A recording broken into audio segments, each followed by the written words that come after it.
seetaan ci réew mi. d'accord dinañ ci ñëwaat alors Pape Amadou dañuy ñëw ci yow nga wax ñu xawoon nga ko aborder tout à l'heure mais nga ñëwaat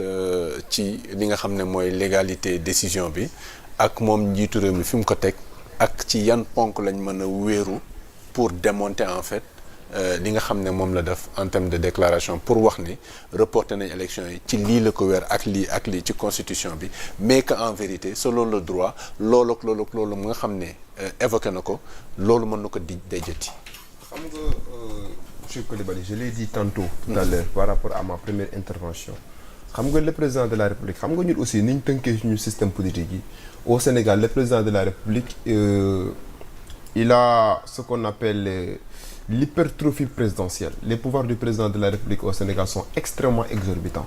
Afrique boo fi nekkee président de la République et relativement au Sénégal day mel ni tu as un droit de vie et de mort sur tout le monde. Parce que constitution dafa jox président de la République ay plein pouvoir yoo xamante ne nii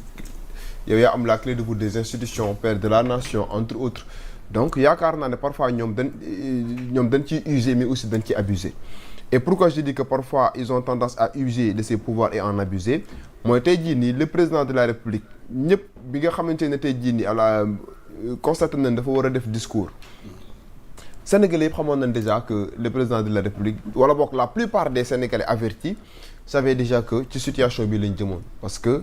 dans la volonté en tout cas du pouvoir en place mësuñu manifester volonté boo xamante ne nii day tendre pour aller vers une élection présidentielle. Et je crois que bu fekkente ne par exemple nekk na dans cette situation d'autant plus que le président de la République a rappelé à maintes reprises que moom li nga xamante ne tey jii moom moo ko intéressé mooy le respect du calendrier républicain à travers ses dernières sorties boo xoolee le président Macky Sall da doon répéter toujours que élection yi nan def le tout ba mu am à date échue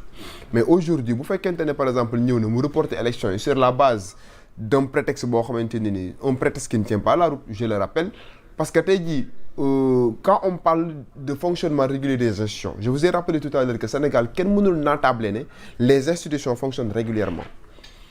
dama lay jox benn exemple xam nga ban période le président de la République mënoon a jël ay mesures exceptionnelles ñu d'accord que mooy li xewoon mars 2021 moment boobu noonu il n'y avait pas un fonctionnement régulier des institutions parce que jëkk bi amoon na pëccaxoo jax wala oui parce que période Covid bi il a usé des prérogatives que lui concède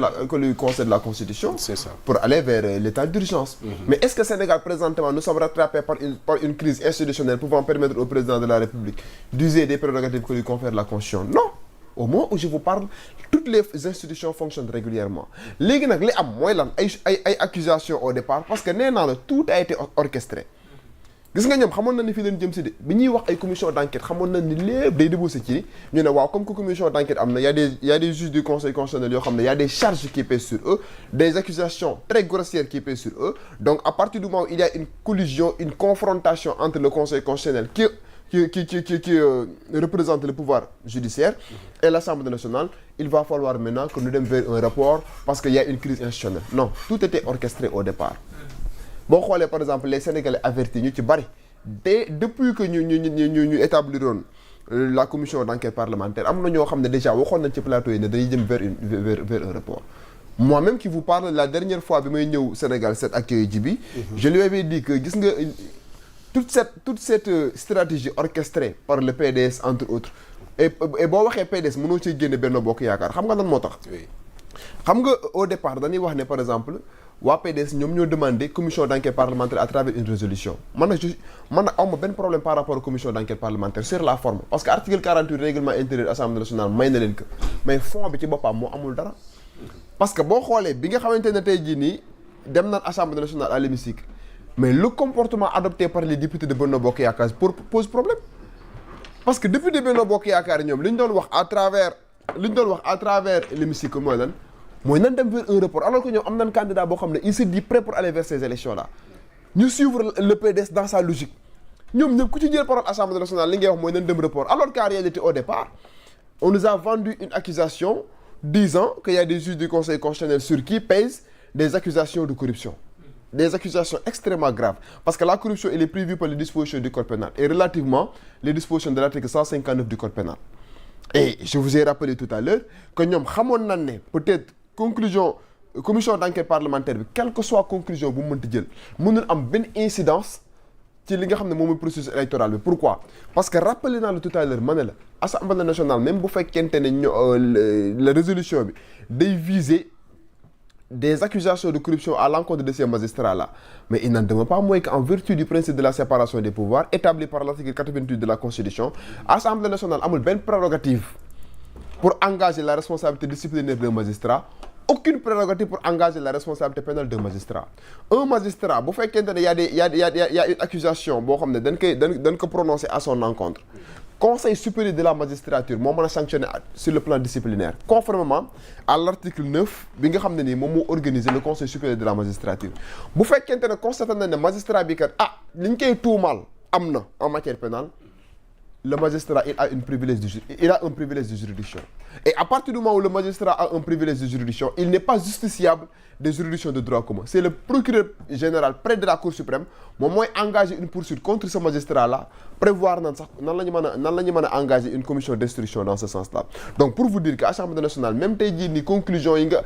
même commission d'enquête bi bu débouché woon sur une conclusion ñu am au moins ne serait-ce que des indices par rapport à ces magistrats-là, amul benn dayoo amul benn pouvoir boo xam ne mën na ko exercer contre ces magistrats yi nga xamante ne ni en vertu de la séparation des pouvoirs bu ñu leen waree traduire sur le plan disciplinaire am na loi bi organisé na que c'est le Conseil supérieur de la magistrature bu leen waree traduire sur le terrain pénal, c'est le procureur général près de la Cour suprême moom moo mën a engager des poursuites. Mais l'autre aspect monsieur Coulibaly,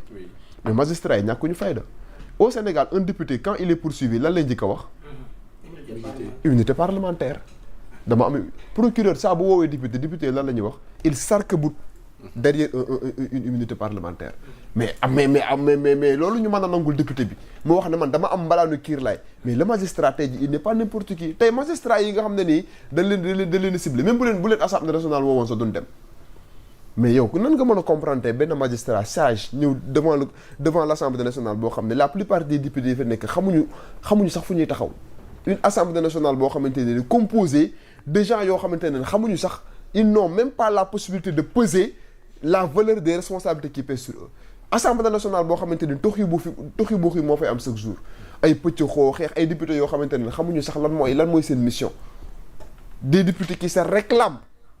d'un parti politique. Lu ma président de la République wax loolu lay voté loolu moo am Assemblée nationale. di nga yaakaar tey ji benn magistrat professionnel di ñëw Assemblée nationale ay député di ko waye de loo wala di ko poser ay questions yoo xam ne c'est de n'importe quoi. Non, il savait déjà que loolu mënul ne. Maintenant il fallait mettre en œuvre cette commission d'enquête parlementaire véritablement pour déboucher, pour wax ne par exemple commission d'enquête parlementaire bi kat à partir du moment où visé na des magistrats yoo xamante ne nekk noonu conseil constitutionnel, donc loolu day nekk benn début de crise boo xam ne mën nañu permettre ñu reporter élection yi. Mais en tout cas je reviens à la charge. La décision qui a été prise aujourd'hui pour aller vers ce report-là, c'est une décision qui ne se justifie pas en droit. D'accord. Alors Leila ñu ñëw ci yow décision bi concernant ce report-là au sein de Benno Bokk Yaakaar yaa ngi ko doon wax tout à l'heure